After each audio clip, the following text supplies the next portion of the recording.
Hey guys, welcome back. Today in this video. This is probably like the quickest video I've ever done. But it's just a quick tutorial on how to make an executable file that executes some programs or multiple programs.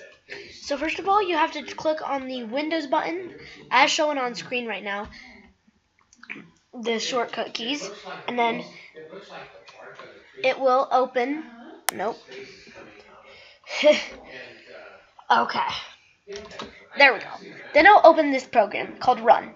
Now type in this program, iexpress.exe. Now click OK. That'll open this wizard called iExpress 2.0. Click Next. Click Extract Files Only. Click Next. Now name this package title. This will be the name that appears on the top of the package when installing. Click Next. Now you can prompt the user with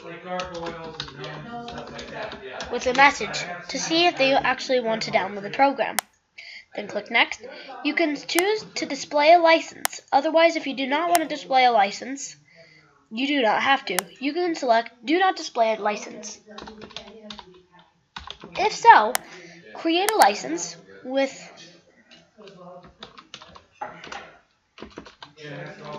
the text inside. Save it, and there you go. Here's your license. Then click Browse. That'll open up a thing that you can open a text file with. Click Next.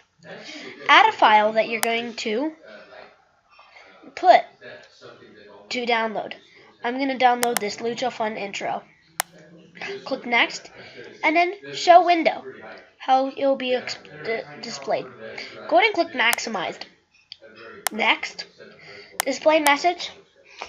You can turn this on, and this is the message after installation is complete.